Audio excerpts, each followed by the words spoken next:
ہم اپنے ماں باپ کے ساتھ کیسے بیہیو کریں.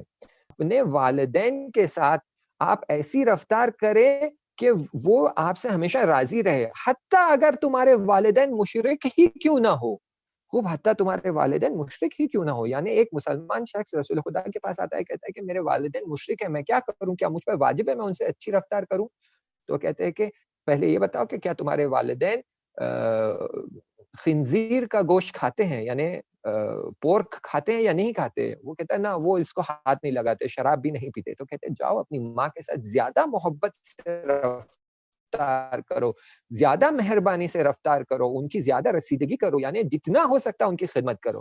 اور یہی ہوتا ہے کہ یہ شخص جاتا ہے اس ماں کی اتنی خدمت کرتا ہے کہ آخرکار وہ ماں کہتی ہے کہ بیٹا جب تک تو مسلمان نہیں تھا تو، بلکہ امام صادق سے یہ حدیث ہے، معذرت چاہتا ہوں کہ امام صادق علیہ السلام سے یہ حدیث کہ جب تک انہوں نے یہ مشورت دی کہ جاؤ اپنی ماں کی زیادہ خدمت کر، تو جب تک تو مسلمان نہیں تھا میری اتنی خدمت نہیں کرتا تھا، اب چونکہ مسلمان ہو گیا میری زیادہ خدمت کر رہا ہے، کیا بات ہے؟ تو پھر وہ اپنی دین کے بارے میں بتاتا ہے کہ اسلام ایسا ہی دین ہے جو کہتا ہے اپنی والدین کی اتنی خدمت کرو، اور فوراً یہ ماں پھر مسلمان ہو جاتی ہے.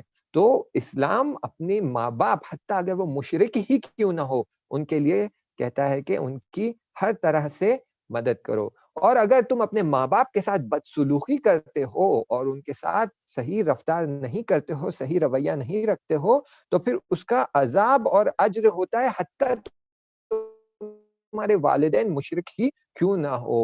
بہت معروف قصہ ہے ایک کہ ایک تازہ مسلمان رسول خدا کے ساتھ مل جاتا ہے اور جنگ ہوتے رہتی ہے مشرکوں کے ساتھ. تو یہ مسلمان جو شخص ہوتا ہے وہ رسول خدا کے پاس آتا ہے اور کہتا ہے کہ میں تو مسلمان ہو گیا ہوں لیکن میرا باپ مسلمان نہیں ہوا ہے، وہ ابھی بھی مشرکوں کے ساتھ ہے اور ان کی فوج میں شامل ہے. اب اگر میرا جنگ کے دوران اس کے ساتھ مقابلہ ہو جاتا ہے تو کیا میں مسلمان ہونے کے ناطے اور وہ کافر اور مشرک ہونے کے ناطے کیا میں اپنے باپ کا قتل کر سکتا ہوں؟ تو رسول خدا کہتے ہیں کہ ہاں تم اپنے باپ کا قتل کر سکتے ہو، لیکن یہ جان لو کہ اگر تم اپنے ہاتھ سے اپنے باپ کو مارو گے تو تمہاری عمر بہت شدت سے کم ہو جائے گی. تو وہ کہتا ہے ٹھیک ہے. تو رسول خدا کہتے ہیں کہ کوشش کرو کہ یہ امر یعنی یہ کام تم انجام نہ دو، کسی اور کے ذریعے یہ کام ہو جائے وہ بہتر ہے. تم کوشش کرو کہ تم اپنے باپ کے قاتل نہ بنو. لیکن متاسفانہ جنگ کے دوران ایسا موقع پیش آ جاتا ہے کہ یہ شخص کو اپنے باپ کے ساتھ جنگ کرنا پڑتا ہے اور وہ اپنے باپ کا قتل کر دیتا ہے. اور اس وجہ سے یہ ہوتا ہے کہ یہ مسلمان اگلے 3 سال کے بعد اس دنیا سے چلا جاتا ہے. تو رسول خدا کہتے ہیں کہ یہ اثر ہے اپنے باپ کو قتل کرنے کا. یہ باپ کافر تھا، مشرک تھا، اور یہ مسلمان تھا اور یہ جنگ میں اس نے اس کو قتل کیا ہے. پھر بھی کوئی شخص اپنے باپ کو اگر قتل کرتا ہے تو اس کا اثر یہ ہے کہ اس کی عمر شدت سے کم ہو جاتی ہے اور یہ 3 سال کے اندر اندر اس دنیا سے انتقال کر جاتا ہے. تو رسول خدا کہتے ہیں کہ دیکھو یہ اثر ہوتا ہے اپنے والدین کے ساتھ اس طرح کی رفتار کرنے کا.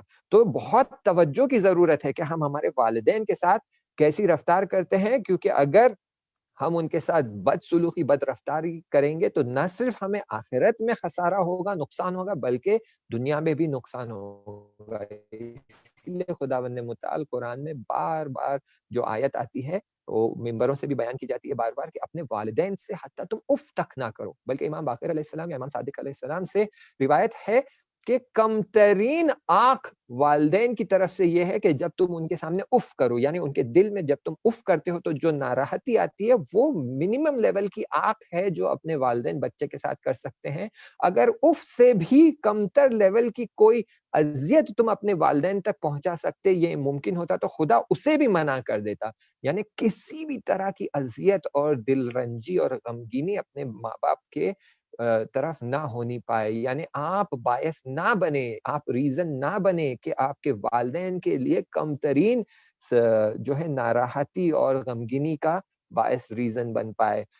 یہ اگر یہ میں پیرنتھسز میں بتا دوں، پیرنتھسز میں یہ نقطہ آپ کے ذہن میں رکھے، مگر یہ کہ یہ آپ کو گناہ کی طرف اور کفر کی طرف اور شرک کی طرف دعوت کرے تب آپ ان کی بات پر اطاعت نہ کریں، ان کی بات کو نہ سنیں، وگرنہ ان کے سامنے آپ اف تک نہ کریں. قرآن میں آیت موجود ہے جو ہم اولادیں اپنے خدا سے متوجہ ہوتے ہیں اور دعا کرتے ہیں کہ پروردگارا رب ارحمہما کما ربیانی صغیرا، یعنی خدایا ان پر رحم کر، ربی ارحم، رب ارحم، رب ارحم ہما، ان دونوں کو، کما جیسے کہ، کما ربیانی، دو تا رب یعنی دو پالنے والے، دو پروردگار ہیں میرے، صغیرہ چھوٹے، یعنی تو بڑا پروردگار ہے اور یہ میرے چھوٹے پالنے، تو بڑا پالنے والا، یہ میرے چھوٹے پالنے والے، ان پر تو رحم کر جیسے کہ یہ میرے دو چھوٹے پالنے والے خدائیں ہیں، بلکہ خدا کہنا مناسب نہیں ہے،